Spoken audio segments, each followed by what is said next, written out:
Ce que vous allez entendre n'est pas un conte de fées.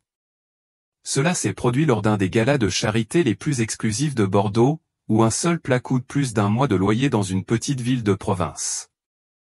Une limite a été franchie. Nous vous emmènerons dans la salle des étoiles, où un héritier milliardaire, Étienne Dubois, poussé par l'arrogance et le crément bon marché, a publiquement tenté de détruire une jeune serveuse avec un défi de 10 000 €. Il pensait que son argent pourrait lui offrir un moment de divertissement cruel. Il avait tort. Ce qu'il ignorait, c'est qu'il ne mettait pas seulement une serveuse au défi de danser. Il mettait au défi un prodige oublié. Suivez-nous pour une histoire d'humiliation, de talent époustouflant et du moment où une femme a transformé son embarras en scène de triomphe. L'air de la salle des étoiles était chargé d'une odeur d'argent et de lys. C'était un parfum suffocant, un mélange d'eau de toilette onéreuse, de Dior classique et de la douce et subtile décomposition de milliers de roses des jardins de Grasse. Pour les invités, c'était l'odeur d'une soirée ordinaire.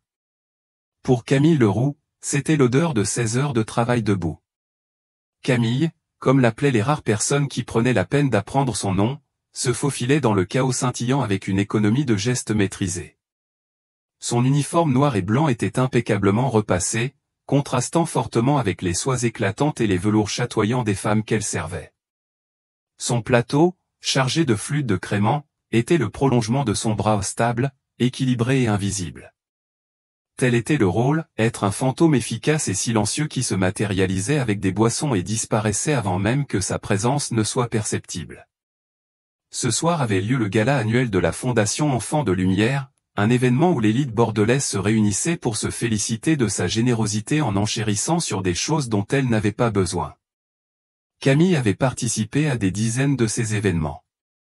Elle en connaissait le rythme, les bavardages polis qui devenaient de plus en plus forts et de moins en moins cohérents à mesure que la nuit avançait, les baisers en l'air qui n'atteignaient jamais leur but, les sourires forcés qui n'atteignaient pas les yeux chirurgicalement perfectionnés. Elle dépassa une femme drapée dans ce qui ressemblait à un collier de saphir d'une valeur d'1 million d'euros, dont le feu reflétait la lumière des lustres en cristal.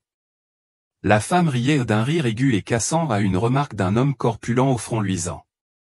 Ils ne virent pas Camille. Personne ne la vit. Elle faisait partie intégrante de la machinerie de la soirée, aussi fonctionnelle et indifférente qu'un gond bien huilé sur une porte de service. Sa responsable, une femme perpétuellement stressée mais bienveillante nommée Madame Geneviève Martin, lui avait adressé un bref discours d'encouragement plus tôt. « Soyez prudente, Leroux. Ces gens sentent la peur. Soyez polis, efficaces, et pour l'amour du ciel, ne vous engagez pas, engagez. » Comme si Camille en avait l'énergie. Ses pieds lui faisaient déjà mal dans ses confortables chaussures antidérapantes. Son esprit était à des années-lumière, repensant à la lettre de refus arrivée le matin même. C'était la 3e ce mois-ci. The École des Arts Vivants Alumni Grand Committee Regret to inform you, les mots étaient gravés dans sa mémoire. 4 ans. 4 ans s'étaient écoulés depuis l'accident. 4 ans depuis qu'elle avait troqué ses pointes contre un plateau, ses rêves d'opéra national de Paris contre la réalité du loyer et les factures médicales de sa mère. Parfois, dans les moments de silence entre les services, elle ressentait encore ses émotions, la sensation fantomatique des lumières de la scène sur sa peau, le vrombissement de l'orchestre et du parquet, le souffle retenu du public juste avant le début de la musique. C'était un membre fantôme, une douleur pour une vie qui n'était plus la sienne. Elle remplissait des verres d'eau à la table 12 lorsqu'elle sentit pour la première fois le poids d'un regard précis et ciblé. Ce n'était pas le regard indifférent habituel de la salle. Celui-ci était concentré, disséquant, et teinté d'un mépris palpable. Elle leva les yeux, son sourire professionnel vacillant une fraction de seconde. Ses yeux appartenaient à Étienne Dubois. Même si on ne connaissait pas son nom, on reconnaissait le type. Il était beau, d'une beauté que seules des générations de riches et de privilégiés peuvent sculpter, une mâchoire forte, des cheveux châtains parfaitement coiffés, une montre Patek Philippe au poignet qui coûtait plus cher que sa vieille Citroën. Il était allongé dans son fauteuil, non assis, avec l'assurance d'un homme à qui on n'avait jamais dit non de sa vie. Il était l'héritier du domaine du Bois-Vin, une dynastie qui avait apposé son nom sur la moitié des vignobles bordelais. Il était entouré de son entourage. À sa droite se trouvait sa fiancée, Véronique Laurent, une femme si mince et si élégante qu'on aurait dit qu'elle allait se briser si on parlait trop fort. Son sourire était un trait de rouge à lèvres cramoisies, et ses yeux, en regardant Camille, exprimaient une cruauté ennuyée. À sa gauche se trouvaient deux flagorneurs que Camille surnommait mentalement Julien et Théo. Ils riaient d'une phrase qu'Étienne venait de murmurer, leur rire rauque formant un chœur d'approbation parfait. Le regard d'Étienne s'attarda sur Camille. Il ne la regardait pas, mais à travers elle, comme si elle était un curieux insecte trouvé rampant sur sa fine porcelaine de Limoges. Il donna un coup de coude à Véronique. « Regarde-moi celle-là », dit-il d'une voix traînante qui marquait encore un temps mort dans la conversation. « Elles bougent comme si elles étaient remontées par une clé, n'est-ce pas? De petits automates. » Véronique ricana. « Ne sois pas cruelle, ma chérie. Elle essaie juste de gagner son pourboire. » La mâchoire de Camille se serra, mais elle continua à verser l'eau, ses mouvements délibérés et fluides. Et ne vous engagez pas. Soyez un fantôme. Elle termina son dernier vers et commença à reculer, le dos droit, sa dignité pour seul rempart. « Excusez-moi. » La voix d'Étienne trancha l'air, sèche et impérieuse. « Vous avez oublié quelque chose. » Camille marqua une pause et se retourna. « Monsieur ?» Il pointa son verre d'eau d'un doigt manucuré. Là, sur la nappe blanche immaculée, se trouvait une minuscule goutte d'eau, pas plus grosse qu'une tête d'épingle. « Voilà, » dit-il avec un sourire narquois aux lèvres. « Vous avez renversé. » Travail bâclé. L'accusation flottait dans l'air, absurde et insultante. Julien et Théo ricanèrent. Véronique observait la scène avec un amusement prédateur. C'était un jeu de pouvoir, un petit acte de domination pour divertir sa cour. Camille sentit une bouffée de colère lui monter à la nuque. Toute la journée, elle avait enduré la condescendance, les gestes dédaigneux, l'invisibilité pure et simple. Cette cruauté, aussi minime soit-elle, fut la goutte d'eau qui fit déborder le vase. Mais la voix de Madame Martin résonna dans sa tête, « Ne vous engagez pas », elle prit une inspiration. « Toutes mes excuses, monsieur. Je vais chercher un chiffon pour rectifier cela immédiatement. » Sa voix était d'un calme professionnel exceptionnel, mais Étienne n'avait pas terminé. Il se pencha en avant, ses yeux verts brillants d'une lueur mesquine. « Rectifier cela ? Je ne pense pas qu'un chiffon puisse remédier à l'atmosphère d'incompétence générale qui règne ici ce soir. » Il but une longue gorgée de son crément, puis reposa son verre avec un léger clic. L'orchestre sur la scène principale venait de terminer un lent morceau d'accordéon et entamait une transition vers quelque chose de plus vibrant, un tango nouveau fougueux et complexe. Le rythme saccadé du bandoneon commença à emplir la salle. Le sourire narquois d'Étienne s'élargit. Il avait une idée brillante et terrible. « Vous savez, » dit-il d'une voix suffisamment forte pour que les tables voisines l'entendent, « j'ai une proposition à vous faire. » Camille resta figée. Elle sentait les regards des autres convives se tourner vers leur table, pressentant le drame qui se préparait. « Mes amis et moi étions justement en train de discuter du manque total de passion qui règne aujourd'hui, » annonça Étienne en désignant vaguement la salle. « Tout le monde est si raide, si inerte. » Son regard se posa de nouveau sur Camille. « Je parie que tu n'as jamais ressenti un seul instant de véritable passion de ta vie, n'est-ce pas ?» Son silence fut sa réponse. Il se leva, imposante silhouette, tailleur sur mesure et arrogance innée. « Je te mets au défi, » dit-il d'une voix pleine de défi théâtral. « Je te mets au défi de danser avec moi, ici et maintenant, sur cette musique. » Un halètement collectif parcourut les tables voisines. Véronique écarquilla les yeux, une lueur de surprise sincère avant de retrouver l'amusement. C'était mieux que ce qu'elle attendait. « Étienne, ne sois pas absurde, » ronronna-t-elle, une faible protestation destinée à l'encourager. « Je ne suis pas absurde. Je veux dire quelque chose, » déclara-t-il. Il fouilla dans sa veste et en sortit un épais portefeuille en cuir. Il en sortit une liasse de billets de 100 €, les billets impeccables s'étalant en éventail dans sa main. Il ne les compta pas, Mais Camille comprit que la somme était faramineuse. Les 10 000 €, annonça-t-il à la salle silencieuse et observatrice. C'est ton pourboire si tu arrives à danser ce tango avec moi sans te ridiculiser. Mais si tu trébuches, si tu tombes, si tu n'arrives pas à suivre, tu n'auras rien et tu seras viré. Il jeta un coup d'œil à une madame Martin au visage pâle, qui se précipitait vers leur table. Je m'en occuperai personnellement. C'était l'humiliation ultime, un spectacle public conçu pour son échec.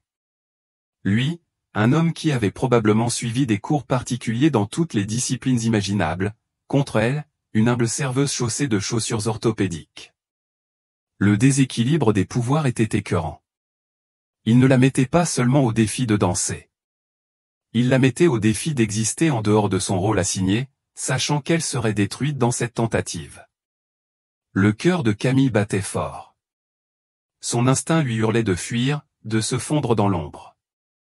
Mais alors elle regarda son visage, cette certitude suffisante, ce mépris absolu.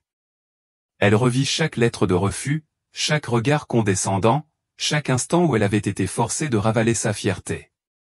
Et elle pensa aux membres fantômes, à la douleur fantôme de la scène. Elle regarda les 10 000 €. C'était une somme insultante, un pot de vin pour sa propre humiliation. Mais c'était aussi 2 ans de médicaments pour sa mère, une caution pour un meilleur appartement à la campagne. C'était une bouée de sauvetage. Mais ce n'était pas l'argent qui la décidait. C'était ses yeux. C'était la conviction absolue qu'il contenait qu'elle n'était rien. De l'autre côté de la salle, un jeune photographe indépendant, Lucas Moreau, engagé pour prendre des clichés spontanés des riches invités, baissa son appareil. Il avait observé l'interaction. Son objectif, initialement braqué sur Étienne Dubois, cible privilégiée des pages mondaines, se porta sur la serveuse. Il vit une lueur de défi dans ses yeux, le léger redressement de ses épaules. Il releva son appareil, ajusta la mise au point et s'adossa à un pilier. Il pressentait que ce serait l'événement le plus captivant de la soirée. Camille prit une inspiration lente et posée, le brouhaha de la salle de bal se transformant en un vacarme sourd. Son regard croisa celui d'Étienne et, pour la première fois de la soirée, son masque professionnel se dissipa, remplacé par un calme froid et indéchiffrable. « D'accord, dit-elle d'une voix claire et posée. « J'accepte. » Un silence stupéfait s'abattit sur les tables alentour, si profond que le rythme aigu et syncopé du tango parut soudain assourdissant. Le sourire arrogant d'Étienne Dubois s'évanouit un instant. Une lueur de surprise dans ses yeux. Il ne s'attendait pas vraiment à ce qu'elle accepte. Le défi portait sur le refus, la confirmation de son pouvoir de l'intimider et de la soumettre. Son acceptation changea la donne. Mais son ego, une bête immense et bien nourrie, se ressaisit rapidement. Bien sûr, elle avait accepté. Pour 10 000 €, quel petit bonhomme désespéré ne le ferait pas? Ce serait encore plus amusant qu'il ne l'avait imaginé. Excellent, s'exclama-t-il en frappant des mains. Un peu d'énergie. J'aime bien. Il fit un geste majestueux vers le petit espace ouvert entre les tables. La scène est à vous. À nous, se corrigea-t-il avec un sourire narquois. Véronique Laurent rit, un bruit de glaçons qui teinte dans un verre en cristal. Oh, Étienne, tu es terrible, dit-elle, les yeux brillants d'impatience. Elle imaginait déjà l'histoire qu'elle raconterait au brunch du lendemain. Madame Martin arriva enfin à table, le visage blême. « Monsieur Dubois, je vous en prie, supplia-t-elle d'une voix basse et pressante. C'est tout à fait déplacé. Camille, retournait en cuisine. Camille ne regarda pas son manager. Ses yeux étaient rivés sur Étienne. « Tout va bien, Madame Martin, dit-elle d'une voix étonnamment ferme. Il a fait une offre publique.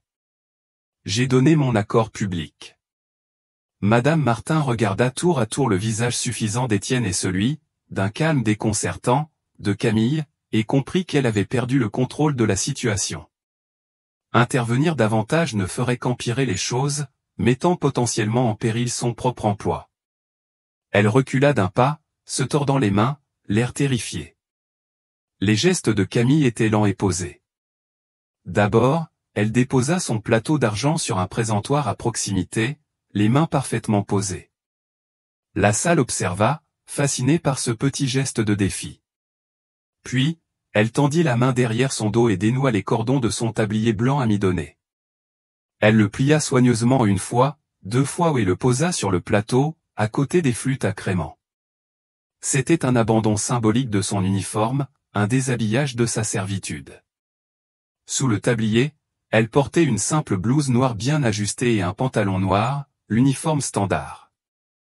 Mais sans le tablier, avec sa posture soudain plus droite, elle paraissait différente, plus grande. L'uniforme n'était plus un costume de soumission. C'était juste des vêtements. Finalement, elle baissa les yeux vers ses pieds, vers les chaussures noires, pratiques et lourdes, qu'il avait portées sur des kilomètres à travers le marbre. Elle en retira une, puis l'autre. Le seul bruit était le léger bruit sourd des chaussures heurtant la moquette moelleuse. Elle portait maintenant ses simples chaussettes noires. Un murmure parcourut la foule. Ce n'était plus seulement un homme riche qui se comportait comme une brute. Cela tournait au théâtre. De l'autre côté de la pièce, Lucas Moreau ajusta son objectif.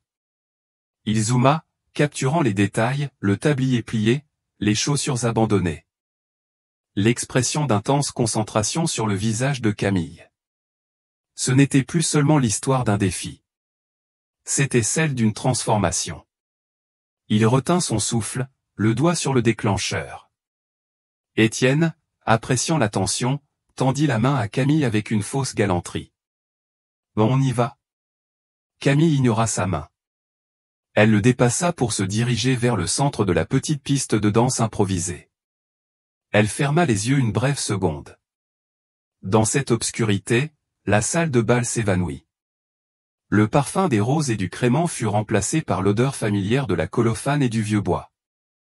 Les bavardages de l'élite s'estompèrent, remplacés par l'écho de la voix de son ancien professeur, « Ressens la musique, Camille. Ne te contente pas de l'écouter.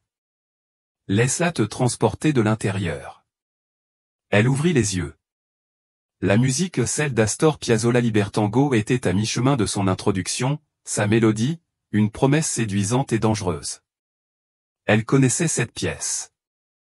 Elle avait chorégraphié un solo dessus pour son projet de fin d'études à l'école des arts vivants, un projet qu'elle n'a jamais pu interpréter.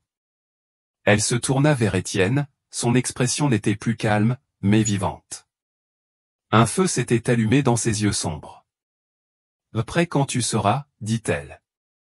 Étienne s'avança vers elle, l'assurance déferlant par vagues. Il lui prit la main et l'entraîna dans une posture de tango traditionnelle, sa poigne trop serrée, sa posture raide. C'était un danseur classique, celui qui apprend en mémorisant les pas, et non en sentant le rythme. Il avait l'intention de mener, de dominer la danse comme il dominait tout le reste. Il se lança dans une danse basique. 8 ans avant, un simple pas en 8, s'attendant à ce qu'elle le suive maladroitement. Et pendant les 2 premiers pas, elle le fit. Elle se laissa pousser, guider, son corps suivant son impulsion rigide. Il adressa un sourire narquois à Véronique, un air satisfait, « Je te l'avais bien dit. Ça allait être facile. » Et puis tout a basculé. Sur la 3e marche, alors qu'il s'apprêtait à pivoter, Camille ne se contenta pas de le suivre. Elle anticipa. Son corps, jusque-là souple, se chargea soudain d'énergie. Sa main sur son dos n'était plus celle d'une suiveuse, mais celle d'un guide. Au lieu de le laisser la forcer à franchir le virage, elle profita de son propre élan, tournoyant avec une vitesse et une précision qui le prirent complètement au dépourvu. Il trébucha, l'espace d'une seconde, sa posture parfaite brisée. Son sourire narquois disparut de son visage, remplacé par un éclair de confusion. Le bandoneon hurla, et Camille prit vie. Elle n'était plus Camille Leroux, la serveuse. Elle était Camille, la danseuse. Ses pieds, chaussés seulement de chaussettes noires, glissaient sur le tapis avec une grâce que ses chaussures encombrantes dissimulaient. Elle ne faisait pas que des pas. Elle interprétait la musique, son corps, manifestation physique de l'âme passionnée et douloureuse du tango.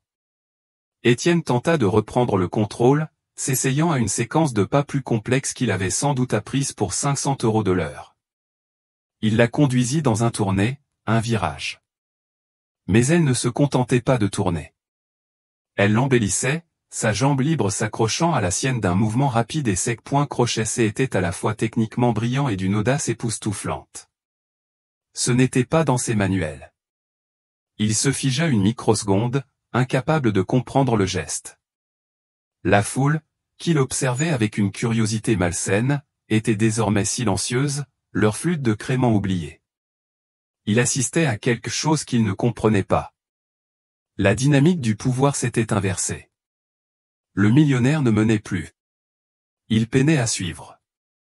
Camille vit la panique dans ses yeux, les gouttes de sueur perlaient sur son front, et elle ressentit une vague de violence et de folie.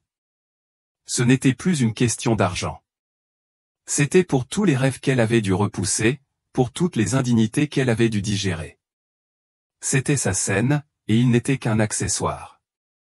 Elle commença à diriger, subtilement d'abord, puis avec une autorité indéniable.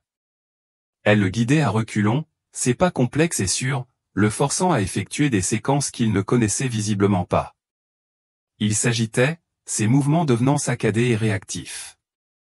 Il était une marionnette, et elle tirait les ficelles. Lucas Moreau tirait avec frénésie, la rapidité clic-clic-clic son appareil photo, seul contre-rythme à la musique. Il a capté l'expression choquée de Véronique, son sourire cramoisi figé dans un rictus d'incrédulité. Il a capté les mâchoires béantes de Julien et Théo, mais surtout Camille. Il a cadré son dos cambré dans une ligne parfaite et expressive. Il a saisi l'instant où elle a plongé, ses cheveux effleurant le sol, ses yeux brûlants d'intensité tandis qu'elle levait les yeux vers l'homme chancelant dans ses bras. La musique monta en puissance jusqu'à son crescendo. Camille exécuta une série de pivots de pieds rapides comme l'éclair, crayon dessinant des cercles invisibles sur le sol autour des pieds maladroits d'Étienne. Elle dansait autour de lui, au sens propre comme au sens figuré. Pour le final, elle le repoussa une dernière fois, puis s'éloigna de lui, les bras écartés dans une pose théâtrale, la poitrine haletante, le menton haut. L'accord final discordant du tango flottait dans l'air comme un point d'interrogation. Étienne resta seul au milieu de la salle, essoufflé, le visage rouge comme un masque de fureur et d'humiliation. Il semblait perdu.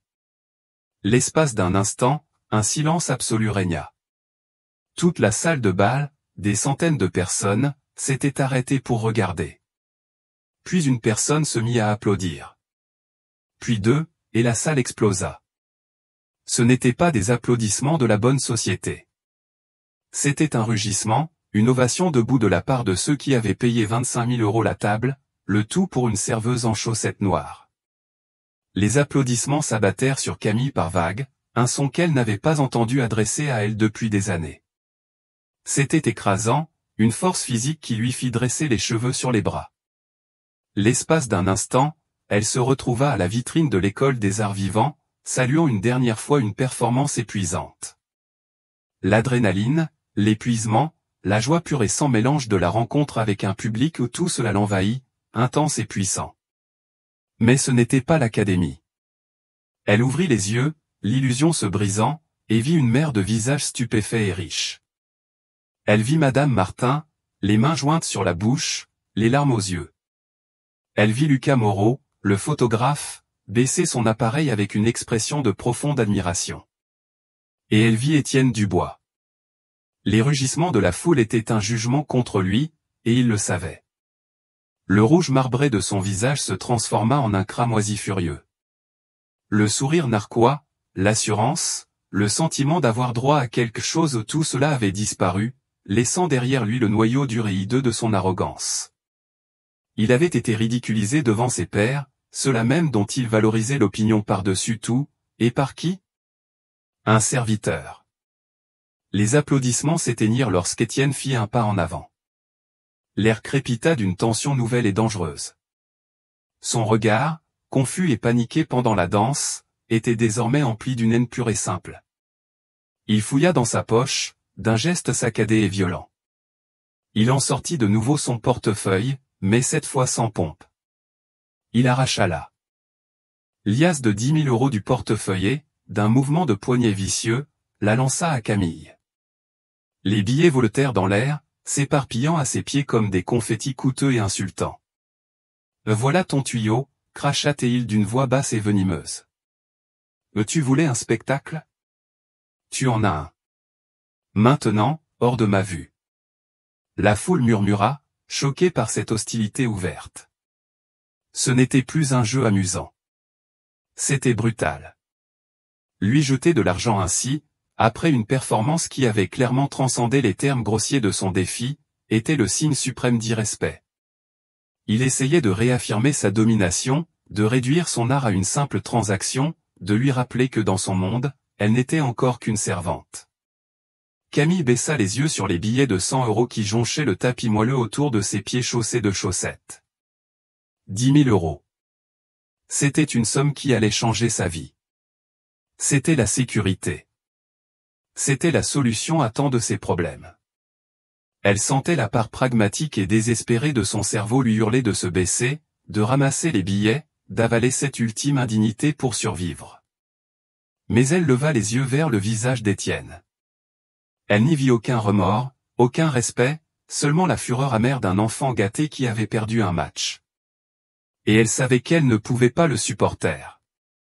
Prendre cet argent maintenant reviendrait à valider sa vision du monde. Cela signifierait que sa fierté, son talent, son âme, tout ce qu'elle venait de reconquérir sur cette piste de danse avait un prix. Et ce prix, c'était 10 000 €. Avec un calme qui la stupéfia elle-même, elle regarda Étienne droit dans les yeux. Sa voix, lorsqu'elle parla, n'était pas forte, mais elle tranchait le silence de la salle de bal avec la précision d'un scalpel. « Je crois que vous vous méprenez, » dit-elle clairement. « Je n'ai pas dansé pour votre argent. J'ai dansé pour moi. » Elle recula d'un pas, s'éloignant des billets éparpillés. « Mon art n'est pas à vendre. » Elle soutint son regard un instant, laissant le poids de ses paroles retomber. Puis, sans un autre regard vers l'argent, elle lui tourna le dos. La tête haute, elle quitta la piste de danse improvisée, pieds nus silencieux sur le tapis. Elle passa devant les tables stupéfaites, devant les visages ébahis de Véronique, Julien et Théo. Elle se dirigea droit vers le comptoir, prit son tablier plié et ses chaussures lourdes et pratiques. Elle ne courut pas. Elle ne se précipita pas. Elle marcha avec la grâce tranquille d'une reine abdiquant un trône qu'elle n'a jamais désiré. En atteignant la porte de service menant aux cuisines, elle croisa Madame Martin. « Leroux, je... » commença la gérante, la voix étranglée par un mélange de fierté et de terreur. Camille lui adressa un petit sourire las. « C'est bon, Madame Martin. Je crois que je démissionne. » Elle poussa la porte et disparut dans le brouhaha et la vapeur de l'arrière de la maison, laissant une salle de bal stupéfaite, un milliardaire humilié et 10 000 € intacts sur le sol. Le silence créé par l'explosion d'Étienne fut rompu par un son nouveau. C'était la voix distincte et cultivée d'un homme d'une soixantaine d'années, assis à une table près de la piste de danse. « Eh bien, » dit-il à son compagnon, sa voix portant dans l'air immobile, c'était la chose la plus excitante qui soit arrivée à un de ces événements mornes depuis 20 ans. Il s'agissait de Bernard Lefebvre, le chorégraphe et metteur en scène légendaire et notoirement difficile à satisfaire, dont les spectacles avaient dominé les théâtres parisiens pendant 3 décennies. Il était sur le point de partir, lassé à mourir par les discours fades et le coq au vin trop cuit. Il était maintenant penché en avant, le regard brillant d'un intérêt professionnel qu'il n'avait pas ressenti depuis des années. Il n'avait pas seulement vu une serveuse surpasser un riche imbécile. Il avait vu la technique. Il avait vu la passion. Il avait vu la puissance brute et indomptée d'une star. Plus que cela, il reconnaissait quelque chose dans son style, la pureté des lignes, l'intensité émotionnelle. C'était la signature d'une formation spécifique, d'une école spécifique. Il se tourna vers son assistant. « Trouve qui est cette fille, » ordonna-t-il. « Peu importe ce que ça coûte. Donne-moi son nom. Je veux la voir demain. » Pendant ce temps, Étienne Dubois se tenait figé au milieu des décombres de son ego. Sa fiancée, Véronique, s'approcha enfin de lui, hésitant à lui toucher le bras. « Étienne, allons-y, murmura-t-elle, le visage pâle. La joie s'était refroidie. La foule ne le regardait plus avec admiration, mais avec un mélange de pitié et de mépris. Sa tentative de jouer les alphas de la soirée s'était retournée contre lui de façon spectaculaire, le dépeignant à la fois comme une brute et un imbécile. Il repoussa sa main. Ses yeux étaient fixés sur la porte de service par laquelle Camille avait disparu. L'humiliation était physique, un déchirement dans ses entrailles. Ce n'était pas fini. Il ne savait pas comment, mais il la lui ferait payer. Non pas avec de l'argent, mais avec la ruine. La famille Dubois ne supportait pas d'être gênée. Sans qu'Étienne ne le voie, Lucas Moreau parcourait déjà les images sur l'écran de son appareil. Il avait tout, le défi arrogant, les chaussures abandonnées, la danse explosive, l'expression furieuse d'Étienne, le dos provocateur de Camille, l'argent par terre. Il savait que c'était plus qu'une simple série de photos de fêtes prises sur le vif. C'était un récit, une histoire de David contre Goliath, jouée en smoking et au tango. Il leva les yeux de son appareil, un sourire narquois éclairant son visage. Il tenait l'histoire de l'année, et il savait exactement quel en serait le titre. Internet évolue plus vite que les ragots, et avec une force plus dévastatrice. Le lendemain matin, à 8 heures, l'article de Lucas Moreau, vendu aux médias en ligne, était publié. Le Figaro pour une somme conséquente, il avait fait sensation. Il n'était pas enfoui dans la rubrique « Société ». C'était le sujet principal de leur page d'accueil, avec les photos les plus spectaculaires de Lucas. Le titre était simple, dévastateur et parfaitement cliquable, l'héritier de Dubois met une serveuse au défi de danser pour 10 000 €. Elle essuie le sol avec lui et s'éloigne de la caisse. L'article lui-même était une leçon magistrale de journalisme narratif. Lucas avait parfaitement décrit la scène, le somptueux gala de charité à Bordeaux, le milliardaire fanfaron, la serveuse silencieuse. Il détaillait le défi, la manière méprisante dont Étienne avait jeté l'argent, et le refus puissant et digne de Camille. Mais les photos étaient le cliché décisif. Un triptyque était partagé sur tous les réseaux sociaux. La première photo montrait Étienne souriant, agitant l'argent. La deuxième était un plan époustouflant, flouté, de Camille en pleine danse, sa silhouette exprimant une grâce passionnée, tandis qu'Étienne observait avec une horreur naissante. La troisième photo, la plus accablante, montrait Camille de dos s'éloignant, laissant les 10 000 € éparpillés par terre à ses pieds. À 9 heures du matin, danseuse de gala était le sujet tendance numéro 1 sur Twitter en France. Et la honte de Dubois le lendemain matin, Camille se réveilla sur le matelas bosselé de son petit appartement de Périgueux, l'adrénaline de la veille remplacée par une anxiété tenace. Elle avait quitté son emploi. Elle s'était fait un ennemi redoutable. Elle avait perdu plus d'argent qu'elle n'en avait jamais vu de sa vie. La froide lumière du jour donnait assez. Acte un air téméraire, non héroïque. L'ordonnance de sa mère devait être renouvelée la semaine prochaine. Comment allait-elle la payer maintenant? Son téléphone, un modèle bon marché à l'écran fissuré, vibrait sur sa table de nuit.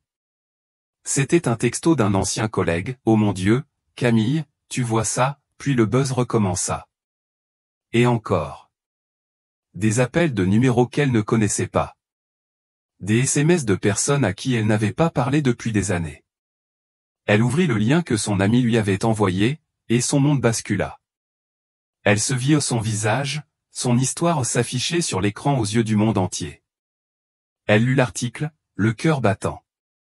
Les commentaires furent un véritable raz-de-marée de soutien. « C'est la reine dont nous avons besoin. Étienne Dubois, c'est ce qui arrive quand on a de l'argent au lieu d'une personnalité. Quelqu'un doit retrouver cette femme et lui donner une scène à l'Opéra Garnier immédiatement. » Elle n'a pas seulement laissé filer l'argent. Elle a conservé sa dignité. C'était surréaliste. Hier, elle était invisible. Aujourd'hui, elle était un symbole. Ses informations personnelles n'étaient pas mentionnées dans l'article, mais Internet est un redoutable détective. À midi, des détectives amateurs avaient découvert son nom. Une page de financement participatif a été créée par un parfait inconnu, intitulée « Impôt à pourboire pour le danseur de gala et l'objectif était de 10 000 €. À 15 heures, il dépassait les 50 000 €. Pendant ce temps, dans le bureau d'un château surplombant les vignobles du Médoc, l'ambiance était nettement moins festive. Antoine Dubois, un homme bien plus impitoyable et intelligent que son fils, frappa du poing son ancien bureau en chêne, faisant vibrer une collection de carafes en cristal. Le monde était étalé devant lui, sa couverture présentant la photo de Lucas montrant son fils humilié sous le titre criard « Tango du tyran ». « Mais à quoi pensais-tu » rugit-il. Son fils, Étienne, se tenait devant lui, pâle et provocateur. « Là elle m'a fait honte, papa » marmonna Étienne. C'était une blague qui a dérapé. Une blague, hurla son père en se levant. Il était plus petit que son fils, mais dégageait une aura d'une puissance si immense et froide qu'il semblait emplir la pièce. Notre action a chuté de 4% en pré-bourse, espèce d'idiot. 4%. Tout ça parce que tu n'as pas pu résister à l'envie de brutaliser une serveuse. Nous recevons des appels de membres du conseil d'administration et d'investisseurs. La Fondation Enfants de Lumière a publié un communiqué condamnant ton comportement et réexaminant son association avec le nom Dubois. Tu ne t'es pas seulement fait surpasser, tu as porté un coup de massue de plusieurs milliards d'euros à la réputation de notre famille. Véronique avait déjà rompu les fiançailles. Sa déclaration à la presse qualifiait le « comportement choquant et cruel » d'Étienne d'inconciliable avec ses propres valeurs, un acte magistral d'instinct de survie. Julien et Théo ne répondaient pas à ses appels. Il était une île, et l'opinion publique montait rapidement. « Je vais arranger ça », dit Étienne d'une voix faible. « Tu n'arrangeras rien », rétorqua son père. « Tu dois rentrer dans ton appartement à Bordeaux et y rester. Tu ne parleras pas à la presse. Tu ne publieras rien sur les réseaux sociaux. Tu ne feras rien tant que je ne te le dirai pas. Ta vie publique est terminée pour un avenir proche. Maintenant, va-t'en. » Humilié pour la deuxième fois en moins de 24 heures, Étienne Dubois s'éclipsa du bureau de son père. De retour à Périgueux, la journée de Camille prit une autre tournure surréaliste. Vers 16 heures, on frappa à sa porte. Regardant par le Judas, elle aperçut une femme vêtue d'un tailleur élégant et coûteux. Prudemment, Camille ouvrit la porte. « Et Camille Leroux » demanda la femme d'un ton professionnel, sans être intrusif. « Oui. Je m'appelle Sophie Giraud. Je suis l'assistante personnelle de Monsieur Bernard Lefebvre. » L'esprit de Camille s'est vidé. Bernard Lefebvre, le Bernard Lefebvre ? Le génie derrière Et l'ombre écarlate et Chansons d'asphalte ? Cela semblait impossible. Monsieur Lefebvre était présent au gala hier soir, poursuivit Sophie, l'air indéchiffrable. Il a été très impressionné par votre prestation. Il a demandé à vous rencontrer demain matin à 10 heures à son atelier du Marais, si vous êtes d'accord. Elle tendit à Camille une carte à un épais carton couleur crème avec une adresse simple et élégante gravée dessus. Camille fixa la carte, puis la femme. Une rencontre avec Bernard Lefebvre. Un rêve si vieux et enfoui qu'elle en avait oublié l'existence. Les refus, les années de serveuse, la lutte constante, tout cela n'avait fait qu'une épaisse couche de poussière recouvrant cet unique et brillant espoir. L'histoire virale était une chose. Une campagne de financement participatif en était une autre. Mais ça, c'était différent. C'était réel. C'était une porte ouverte, non pas sur 15 minutes de gloire, mais sur le monde qu'elle avait été forcée de quitter. « Je serai là », dit Camille d'une voix à peine murmurée. Tandis que Sophie Giraud s'éloignait, Camille ferma la porte et s'y appuya, serrant la carte dans sa main comme une relique sacrée. La peur et l'anxiété qui avaient hanté sa matinée commencèrent à s'estomper, remplacées par une lueur d'espoir terrifiante et exaltante. Le monde l'avait vue danser.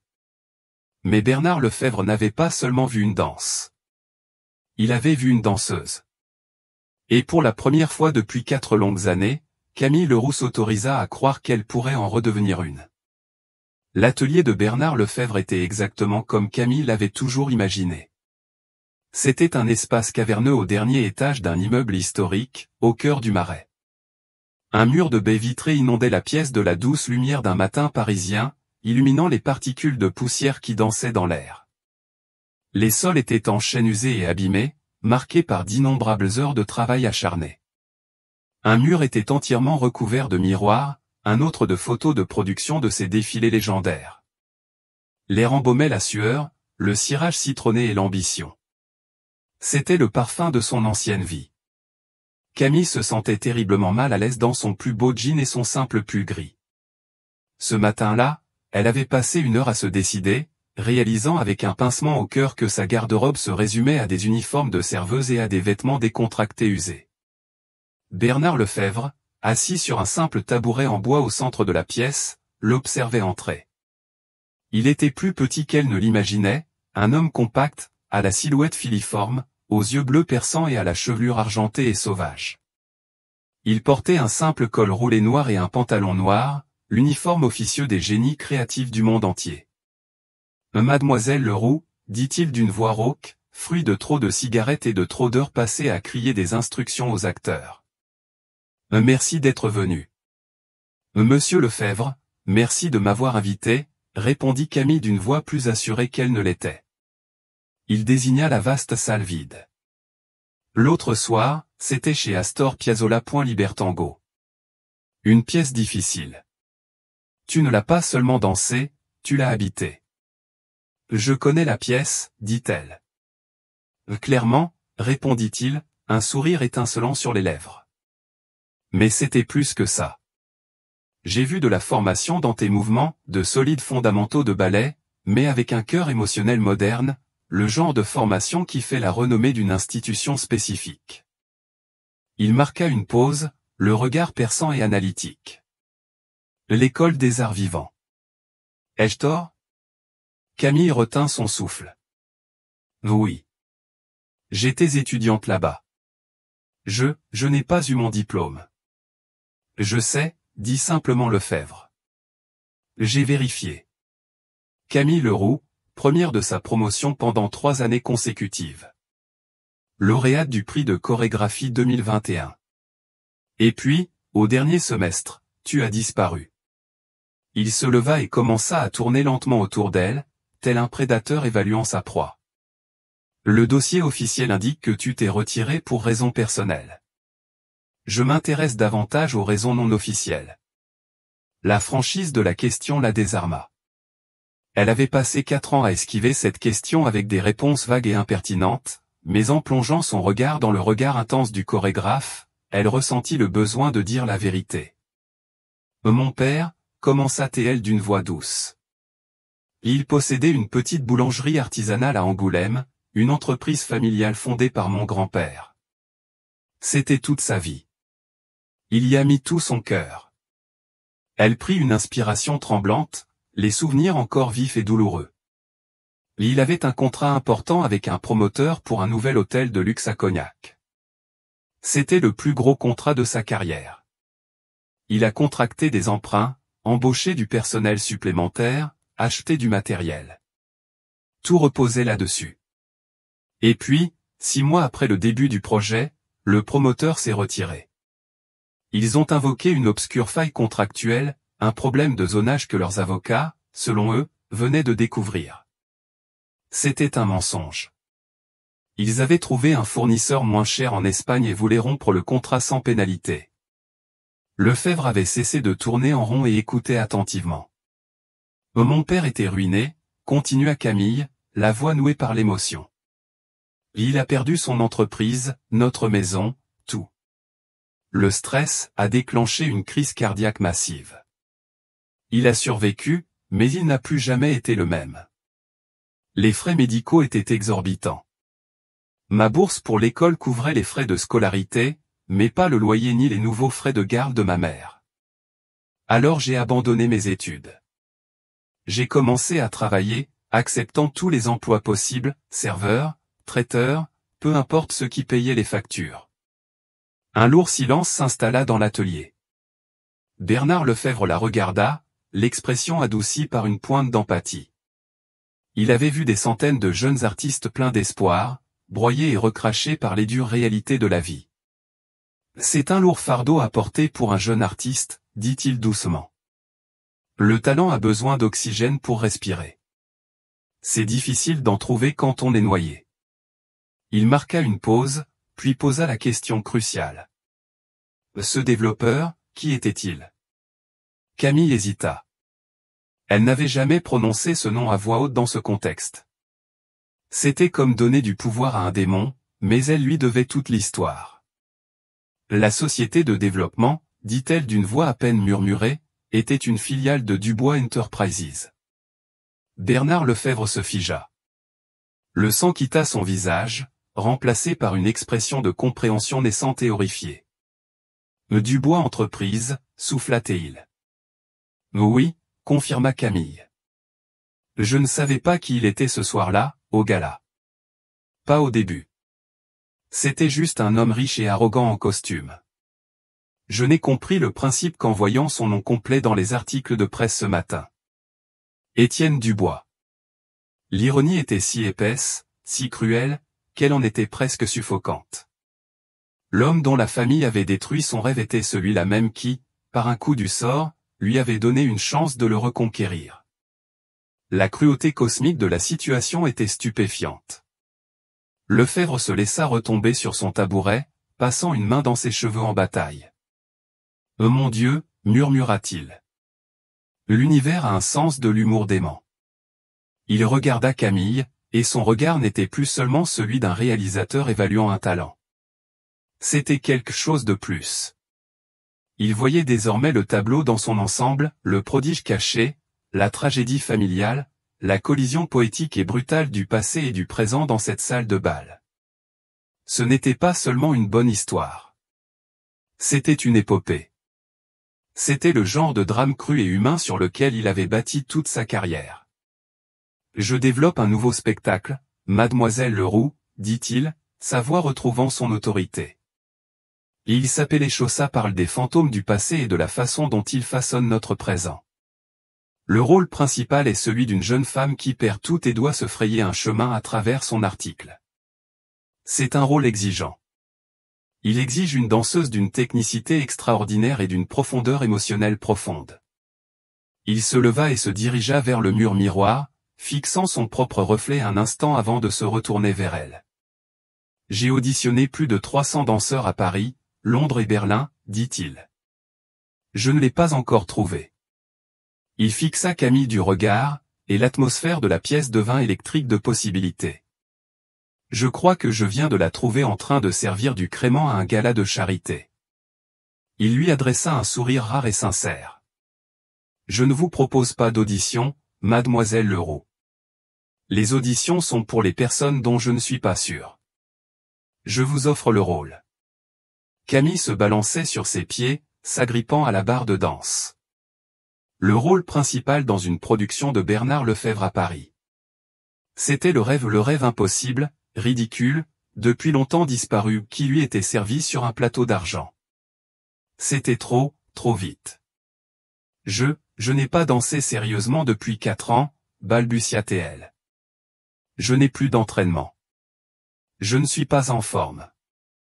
Le muscle a une mémoire, la coupa doucement Lefebvre. Et l'âme aussi. Ce que j'ai vu dans cette salle de bal n'était pas que de la technique.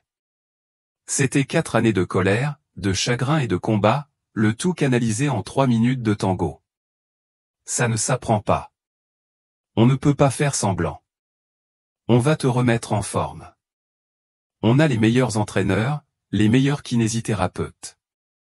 Tout ce dont j'ai besoin de toi, c'est de la flamme que j'ai vue l'autre soir. Il marqua une pause, son expression redevenant sérieuse. La question est, l'as-tu toujours? L'as-tu envie? Le voulait-elle? C'était comme demander à un affamé s'il voulait un banquet. C'était tout. Des larmes lui montèrent aux yeux, des larmes de choc, de soulagement, de terreur, d'une immense gratitude. Elle hocha la tête, incapable de parler. « Bien, » dit Lefebvre en frappant vivement dans ses mains, l'instant d'émotion passé. « Soit la lundi matin, à 6 heures précises. Ta nouvelle vie commence alors. » Alors que Camille sortait du studio et retrouvait la douce lumière de Paris, le monde lui semblait différent. Le bruit des scooters et des vélos résonnait comme un orchestre qui s'accorde. Le ciel gris semblait plein de promesses. Elle était entrée dans ce studio, ancienne danseuse, serveuse, victime des circonstances. Elle en sortait avec le rôle principal dans une pièce de théâtre parisienne. Elle avait retrouvé sa vie. Et maintenant, elle réalisait qu'elle avait aussi quelque chose d'autre. Elle avait du pouvoir. L'histoire ne se limitait plus à une serveuse humiliée. Il s'agissait de la star du nouveau spectacle de Bernard Lefebvre, une femme dont le passé était inextricablement et tragiquement lié à la famille Dubois. Et elle savait, avec une certitude qui la glaçait jusqu'aux os, que cette histoire était loin d'être terminée. La nouvelle que Camille Leroux avait été choisie pour le rôle principal du nouveau spectacle parisien de Bernard Lefebvre a frappé Dubois Enterprises comme un coup de tonnerre. L'histoire, déjà un cauchemar en termes de relations publiques, a pris une tournure bien plus puissante. Camille n'était plus seulement la danseuse de gala virale. Elle était une véritable Cendrillon, une prodige dont le retour a rendu le nom Dubois synonyme de méchanceté. L'action de l'entreprise a poursuivi sa chute à mesure que le récit se consolidait. La famille Dubois ne se contentait pas de brutaliser les serveuses, elle brisait les rêves. Dans son bureau du château, Antoine Dubois savait que la stratégie du silence avait échoué. Il fallait agir vite, résolument et publiquement. Il convoqua son fils, qui apparut tel un fantôme vêtu d'un costume à 1000 €. « Vous présenterez des excuses publiques », déclara Antoine d'une voix dénuée de chaleur. Il glissa une simple feuille de papier sur le bureau en chêne. Notre équipe de relations publiques a préparé une déclaration. Vous la lirez textuellement lors d'une conférence de presse demain. Étienne parcourut la page, remplie d'un jargon d'entreprise creux. C'est inutile, marmonna-t-il. Personne n'y croira. Le croire n'est pas l'objectif, rétorqua son père d'une voix dangereusement froide. L'objectif est de créer un registre public de contrition. C'est une manœuvre commerciale, pas un acte de conscience. Cela indique à nos investisseurs que le problème est géré. Vos sentiments n'ont aucune importance. Votre seul devoir est d'avoir l'air plein de remords et de lire le scénario. Face à l'ultimatum glacial de son père, Étienne hocha la tête d'un air renfrogné. Sa vie publique était terminée. Ce n'était que des funérailles. La conférence de presse était un cirque prévisible. Étienne, debout à la tribune, effigie ambulante du privilège, lut la déclaration d'un ton monocorde. Il ne regarda pas les journalistes, mais un point fixe sur le mur du fond, son discours si terne que les mots regrettent profondément cela ressemblait à une insulte. Dès qu'il eut terminé, les questions fusèrent comme des coups de feu. Monsieur Dubois, avez-vous présenté vos excuses à mademoiselle Leroux personnellement, hurla un journaliste. Est-il vrai que l'entreprise de votre famille a ruiné son père, s'écria un autre. Ignorant chaque question, Étienne fut chassé de la scène par la sécurité, laissant derrière lui un vide de colère et d'accusation sans réponse. Le verdict des médias fut instantané et brutal. C'étaient des excuses de lâche, une performance sans âme qui ne fit qu'accroître le mépris du public. Dans le studio de Bernard Lefebvre, Camille assista au spectacle sur un petit téléviseur pendant une pause. Tous les muscles de son corps hurlaient sous les rigueurs inhabituelles de son premier jour d'entraînement. Mais cette douleur n'était rien comparée à la colère froide qui s'installa dans son ventre en regardant la performance d'Étienne. Les excuses étaient un mensonge soigneusement construit, un pansement posé sur la mauvaise blessure. Elle répondait au défi l'instant fugace de honte publique ou tout en ignorant complètement la dévastation colossale et bouleversante que sa famille avait infligée à la sienne. Pour eux, cela n'était que du business. Ces mots creux, censés taire l'histoire, ont au contraire allumé un feu en Camille. Pendant 4 ans, elle avait été victime de leur entreprise. Maintenant, elle avait une voix. Lefebvre l'observait, voyant son regard passer de l'épuisement à une détermination inébranlable. Elle n'avait pas besoin de ses encouragements. Elle sortit son téléphone et appela la seule personne qui avait traité son histoire avec respect depuis le début. « Lucas », dit-elle lorsque le photographe décrocha. « C'est Camille Leroux. Je suis prête à parler, et je veux raconter toute l'histoire. 2 jours plus tard, l'article de Lucas Moreau, qui suivait, était publié en ligne et faisait l'effet d'une bombe. Le titre lui-même était une véritable déclaration de guerre, la dette du danseur, Camille Leroux sur le véritable coup de l'Empire Dubois guidé par les questions de Lucas. Camille ne se contenta pas de raconter les événements du gala. Elle décrivit toute la douloureuse histoire. Avec une dignité silencieuse et bouleversante, elle raconta l'histoire de son père, de sa boulangerie florissante et de la faille contractuelle impitoyable et prédatrice que Dubois Enterprises avait exploitée pour briser leur vie. Elle ne cherchait ni pitié ni vengeance. Elle énonçait simplement les faits, reliant la cruauté désinvolte du fils au gala à la cruauté calculée du père au conseil d'administration. L'impact fut sismique. Le récit ne portait plus sur un riche tyran puni. Il s'agissait d'une histoire de malversation systémique au sein des entreprises, d'un empire familial bâti sur les ruines de vie modeste.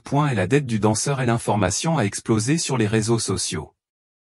Les autorités de régulation ont commencé à enquêter sur le projet d'hôtel mentionné dans l'article. Le nom Dubois était désormais officiellement toxique. Seul dans son château, Antoine Dubois comprit enfin l'ampleur de son erreur de calcul. Il ne s'agissait plus d'une crise de communication qu'il pouvait gérer. Camille Leroux, armé de sa seule histoire, s'était révélé une adversaire plus redoutable que n'importe quel rival. Il avait passé sa vie à croire que l'argent était synonyme de pouvoir. Mais il se trouvait désormais confronté à une vérité terrifiante et immuable, une histoire racontée avec courage avait un pouvoir qui lui était propre. Son fils n'avait pas seulement défié une serveuse de danser. Il avait révélé la vérité. Au final, il ne s'agissait pas seulement d'une danse. Il s'agissait de dignité. L'histoire de Camille Leroux est un puissant témoignage que la vraie valeur ne se mesure pas en compte bancaire ou en nom de famille, mais en talent, en résilience et en courage de défendre sa vérité.